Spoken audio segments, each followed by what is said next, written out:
How you doing there, man? Welcome to the Godfather Minute. I'm Alex Robinson. And I'm Andy Robinson. Together we are the Godfather Minute Brothers. Who were you supposed to be when you said that in the opening? Oh, you couldn't tell? I couldn't tell, sorry. Let me do it some more. Let me do it. Hey! Who is that? I don't know. Oh, I thought you were trying to be a character like Paulie. I think I was started doing it and then assumed that like some character or voice would come out, and so it just turned into like nothing. So should we start over again? Hello and welcome to the Godfather Minute. This is minute 87 we're talking about. So who were you supposed to be that time? That time I was doing Alex Robinson, co-host of the Godfather Minute Brothers. Anyway, so minute 87. Mm-hmm. Alex, e minuto numero 87. 87. 87.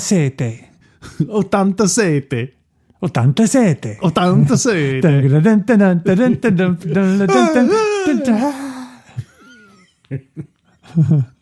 Anyway, so here's a description of what happens in minute 87. Sotanta'ete. McCluskey. Oh, we got to do that again. No, I'm just kidding. Sotanta'ete. McCluskey continues to eat his veal, though it is unclear if he would agree it is the best in the city or the finest in New York. That's the summary of the minute? Yeah, that's pretty much everything that happens, right? There's a little bit of dialogue between Mikey and the Turk. Yeah, but that's just like texture. That's not. Oh, like, you think that was just background? Yeah, that's just kind of like the mise en scène. What is that? What is that? Huh? What does that mean? I think I speak Sicilian here. I think the dialogue is just there. It's like almost like more like music. That's why they didn't even bother translating to English, because like what they're saying doesn't really matter. Because Coppola really wants you to focus on McCluskey chewing the veal. If you listen, you're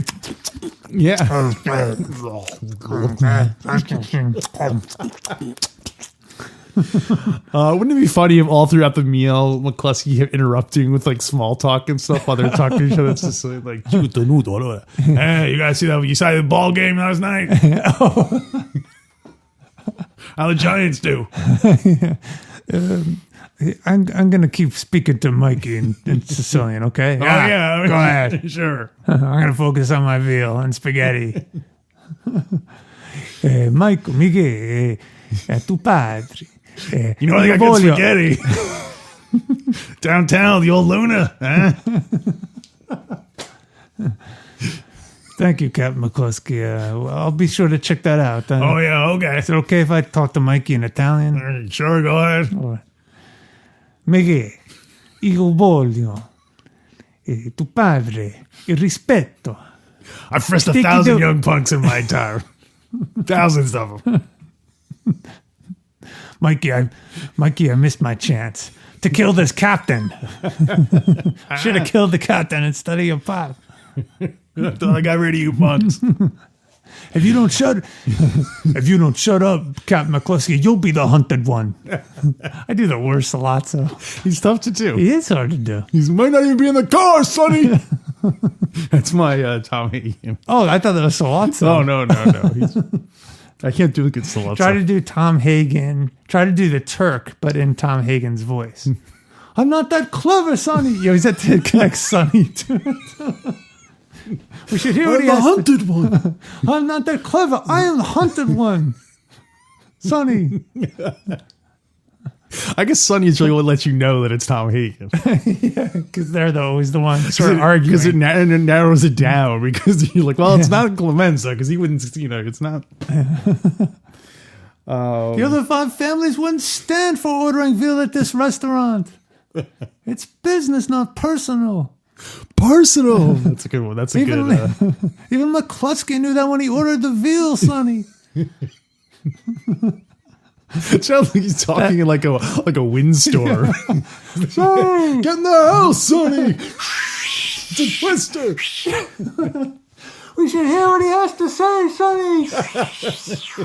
It's all business, not personal.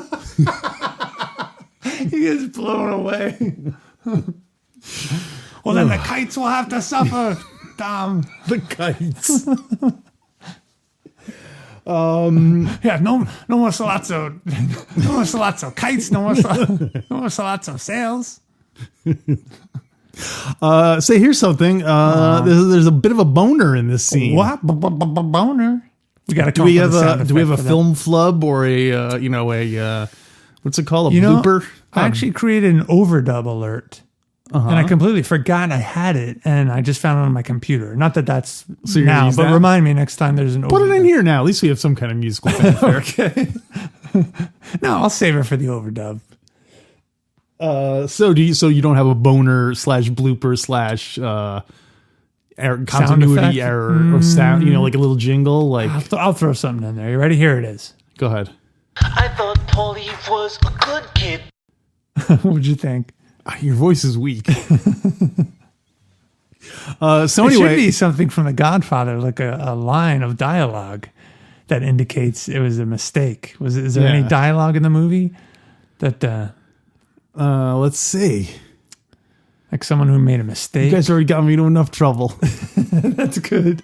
What about when Mikey comes back and is recording Kay? Yeah. Did he say like I made a mistake, Kay? That doesn't sound like No, Michael. I No one don't ever think he'd admits they ever made a say- mistake. There wasn't enough time. I guess he admitted not that he made a mistake, but he doesn't apologize for what he is. Oh, that's pretty good. Yeah. Coppola didn't refilm the scene. Why not? Because there wasn't enough time, Michael. There wasn't enough film in the can, Michael. So anyway, no boner music. Not yet. Okay. Or Godfather quote. I'll look for something. I kind of feel like it should be Hyman Roth. I don't know why. If there's $2 million in a briefcase, I know there wasn't a continuity error. So here it is.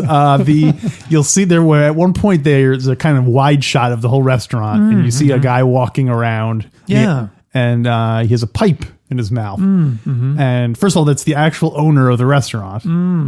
And at one point he's walking with the pipe in his mouth, but then when the camera shows it from the other angle, he does not have the pipe in his mouth. So I don't know whether that was intentional. But isn't there a break in that?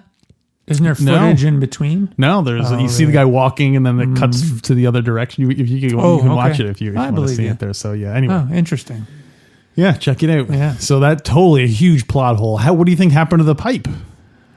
I wonder if it's been planted where the gun was. Mikey goes back there, pulls out a pipe. that Tessio. Not even like a pipe you can hit someone with. It's just a Fat whole lot of pipes in the bathroom. Fat Clemenza told them to plant the gun behind the pipe. He's just talking to himself back there. So he's talking to the audience. Clemenza. There's not even a pipe to hang my hat on. Not even a pipe. Or a snake or anything. The pipe father. It's like a plumbing syndicate. And he saves the washers for last. A lot of money in them tubes. I don't know enough about plumbing. We're using all the plumbing language we know. Tubes, pipes, and washers. Tube is even a real. I don't think they even call it tube. That's like the hip slang for pipes is tubes. Tubes, yeah. Well, the other continuity error was you can see the hole in McCluskey's neck, and he's still eating veal. It's all coming out. That's why you had to put the bib, the napkin over it. Cover it up. Yeah, to cover up the squib, right? You'll notice every time he talks, you can see it like rustling because the wind is coming through his little hole in his neck. The Turk has his back to the door, I noticed. He does. So do you think that's his job as host, is to... Because you think your back to the door means you're kind of like in the most vulnerable position in case the car just comes ramming in and they shoot everybody. So I guess that's, you think McCluskey would have had his back to the door. Yeah. Just because he's the one that no one was theoretically going to mess with. Yeah. But maybe that's a show of his faith. He's just like, hey, look, I'm so trusting. I'm going to have my back to the door. Yeah. Now, I wasn't prepared to talk about it, but there's a part in the book that addresses where the Turk is sitting, and it is different from the movie. The book is different than the movie. The book is different than the movie. The book is different. The book is different. The book is different than the movie. Yeah. Now, you say you weren't prepared to talk about it, and yet you opened the book right up to the page that it was on. So you had to have been ready to talk about it. Oh, I didn't know we'd be talking about The Godfather wait today. A minute. I just happen to have Puzo's personal diary here. Well, I really wasn't, because it's in a future minute, but because you're bringing it up, that's why I've been silent. I'm just kind of going, yeah, his back's to the door. So what's the protocol, master podcaster? Well, since you brought it up already, you might as well bring it up now. All right, so let's see. Or you could just stop it now, and we can just rewind it and not use that part. Say it again. Do you want to just stop it here and then just rewind it back to right before I said that, so that you can save it for the future minute? No, let's talk about it. Okay. Let me just include it. Okay. But wait a minute. You're saying that in the movie, Sollozzo's back is to the door? Yeah. Are you sure about that? I'm pretty sure, because I don't think that's correct. Oh, I thought it was, because I thought when Michael shoots him, I thought Mikey shoots them and then walks like to the left of McCluskey and behind them to go out. Oh, But we'll see. I'm Maybe disoriented now because You thought Mikey had his back to the door? I think when Mikey walks to the bathroom, he walks past the Turk, and that's when the Turk stops him and frisks him one more time. Mm-hmm. And then when Mikey comes back, he's walking toward the back of the Turk. But, well, in my notes, I have, in the book, Sollozzo's chair is facing the restroom. Which would be the back of the restaurant. The back of the, probably, well, we don't know where the restaurant is. Yeah, I guess that's door. we'll have to watch it again just to double check. I feel like I'm old pretty school sure it's restaurants, flip-flop. the bathroom would be in the back. Yeah. Not by the entrance. Yeah. So I think in the movie he is facing the front door and his back's to the restroom. Who? Mikey or the Sollozzo. Okay. We'll see, I guess. Yeah, we'll see. Okay, we'll revisit it. Yeah.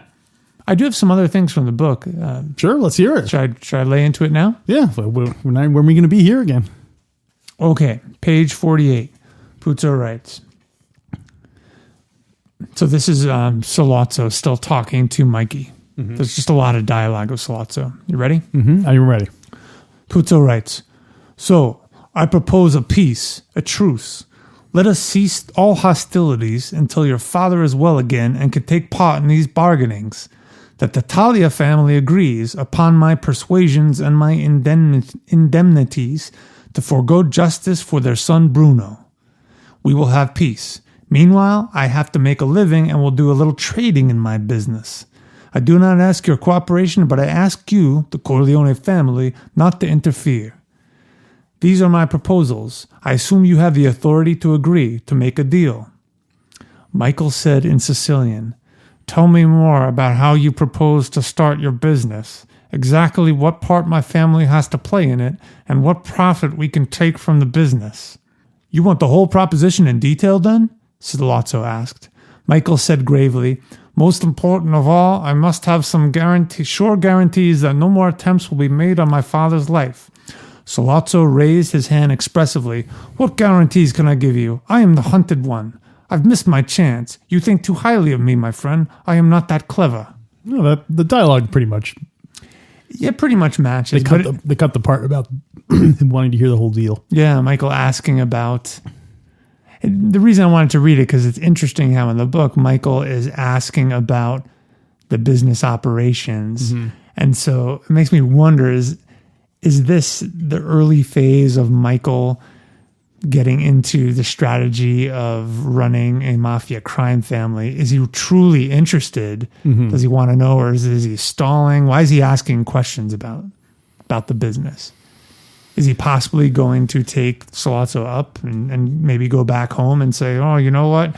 He explained what he's going to do, and it makes a lot more sense to me. There's a lot of money in the white powder. Yeah. Maybe not now, but 10 years from now. He might not even be in the car. The veal might not even be in the oven, Sonny.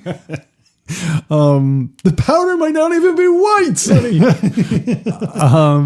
I feel like when you were describing it to me then, to me it seemed like Mikey was like, okay, I want to know the basics of it so that once we take over, I know kind of the like what who I'm supposed to be talking to and how the distribution works and stuff. Wow. But I don't know if in the book he sticks around to hear it or not. But that's what I thought when it okay. When you said so it it's truly a strategic interest. Yeah, I guess too, or thinking like, okay, if I was going to take this deal, what would the Turk expect me to say about it? Like, I wouldn't just be like, sure, I'll take the deal, not knowing any of the details. Yeah. So he would expect me to be suspicious and wary. So I'm going to play that to that. So it's still part of a ploy to just put the Turk at ease, to make him think he's really there to negotiate. Yes, that's what I'm guessing. Yeah, that makes sense. I'm glad. It's so interesting to read the book and to see what dialogue made it into the movie, right, which lines, because there are a lot of great lines in the book too, but not all of them made it to cut, of course. But I'm the hunted one. Great one. That's a good one. I think there are a lot of great Turk lines, all in succession. I wrote them in my notes. He says, What guarantees could I give you, Mike? I'm the hunted one. I missed my chance. You think too much of me, kid. I'm not that clever. I think all of those are great. Oh yeah. I just realized I never finished reading the rest of the description of a minute. I did the part about the veal, and I didn't write. Oh, that's right. Yeah. So anyway, you pretty much got it. It ends with him saying, "I'm not that clever." Should we read the script? Yeah, sure. We probably should, the right? Sicilian part. Yeah. So last week we read part 1 of this conversation, in which the Turk was explaining why he should take him up on this deal, and. Are we doing this in the characters' voices, or are we going back to the news anchor? I don't know. We don't do one. We could be white Americans. Okay, let's be white Americans. So, the last thing it was, we might as well just do the whole thing. Let's do the whole thing. It's very quick. Yeah. So I'm Sollozzo. Let's switch it up this time. Okay, I'll be so Sollozzo. I'm Mikey. Yeah, I'll be Mikey. I mean, you're Mikey. Yeah. I'm sorry. You're Sollozzo. I'm sorry about. Forget it. What happened between me and your father was just business. I have great respect for your father, but your father is an old-fashioned. He just doesn't understand that I am a man of honor. Don't tell me these things. I know. You know. And you understand that I have helped the Tattaglia family. I think we can come to an agreement. I want peace, and we can drop all this crap. You didn't say crap. You can bleep that out. Okay. I shouldn't have said that. But I want... What? How do you say... what I want... Yeah, the rest is in English, so... Yeah, the rest is in English, right? Yeah, but then you... Oh, so we're not going to... We did it just so the audience knows what they say? Yeah, just what they're saying. Because it doesn't continue in... this little script sample only has the Sicilian parts. Doesn't have... Okay. But isn't the rest still in... Why does the script then have all this additional stuff that's not said in the movie? No, it is said in the movie, but this is after Michael exits the bathroom. He comes back and he's like, "Oh, you feel better?" And he's talking. Like, you understand? Yeah. And that's when the train gets louder. Yeah. So wait, it's not the train. What did we say? Oh, it was the blender because he's making him feel smoothies. Yeah. So I guess we can go back to that once he comes out of the bathroom with this stick in his hand. Yeah. I like that Mikey. It's a good little subtle thing when Mikey is frustrated that he doesn't have the words in Italian, and he looks at McCluskey to see if McCluskey's listening before he decides okay, I'm going to speak English. This guy's going to be dead in a couple of minutes anyway. It doesn't really matter. Is that why he looks at McCluskey? You think because he's about to code switch into English? Yeah, I think because he's just I can't do this in Italian. My Italian isn't good enough. Oh, that guy speaks English. He'll know what we're saying. And then he's just I have to risk it. It's a very quick shot of McCluskey pigging out on his veal and spaghetti. I think Mikey turns when he's stumbling and he doesn't know the words in Sicilian. He looks over at McCluskey, and when he sees that McCluskey is so engrossed and concentrating on his veal, he's like, "Oh, this This guy's not even listening anyway. Then I thought he turned to thinks it's McCluskey okay. and he's like, McCluskey, how do you say I want my father to be protected? You should get my language learning tapes, huh? Go to the Godfather News Bulletin. You'll see them there. Good callback. In just 6 months, you'll be speaking Sicilian well enough to meet with mafia crime bosses across the city. Getting too old for this stuff. You're never too old to learn a new language. Self-improvement is the watchword. Because of the booze. Damn it, Phil! I said conjugate it. But Captain, it's a preposition. Damn it, Phil! Conjugate the verb. And of course, Hagen shows up and says, "You'll have to appear before a judge in the morning and show clause." Oh.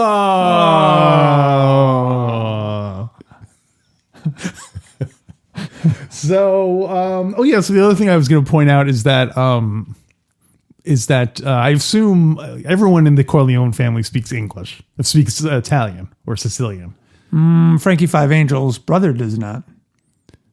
You mean he doesn't speak English? Doesn't speak English. No, but I'm saying everyone speaks Sicilian. Oh, in addition to Papa, English. the Godfather, Mama, I think so. Connie, they Yeah. probably all speak it. Probably, Sicilian. yeah.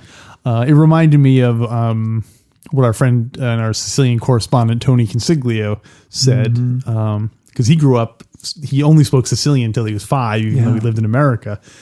And he said that over time, because his family pretty much only spoke Italian or Sicilian amongst themselves or their neighbors, it's almost like starting to evolve into its own like language that only they speak. You know what I mean? Because if they speak to like if they speak to like someone from Sicily, there's all sorts of words and stuff that they've kind of like changed over the years. That it's almost like a little dialect of. That's great. Yeah. So I wonder if Mikey's is a similar thing where like the Corleones all say like a word a particular way, or that they've kind of it's kind of mutated. So. Yeah, though I'm guessing in the 40s when this took place, there was still a large community living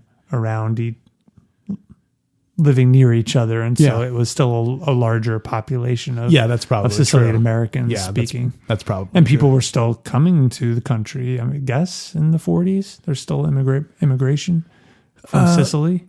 Probably not as Not much. as much. I think the late 1800s there's a lot more, but after the war, I don't know, things probably got all sorts of screwy. But anyway, I just thought that was kind of interesting. Really interesting. Yeah. Do you I thought it was interesting that Michael struggled with those particular words. What I want most. Yeah. Which seems kind of basic. Like want is a very common, one of the first verbs people probably learn. Like I want this, you want that, he wants this.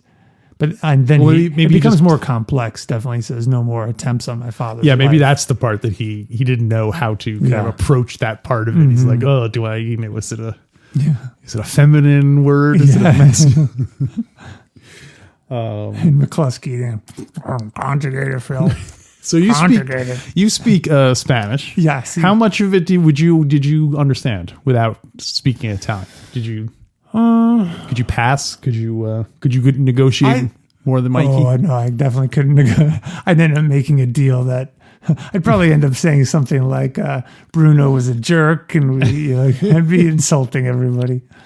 I understood probably 80% of it, but it's hard to tell because I know the scene. I've seen the movie a million times, so it's hard to tell. But a lot of the words do cross over. There are a lot of cognates. Yeah, a whole lot of cognates. A whole lot of cognates. Well, that's all I have for minute 87. You got anything else you want to? I have a question for you. For you. Okay. I wasn't prepared for questions, but go ahead. Well, you're on the stand. Don't forget, you're giving a sworn affidavit here. Okay. So I'm thinking of this scene, and we have McCluskey, Sollozzo, and Mikey. Mm-hmm. Now, who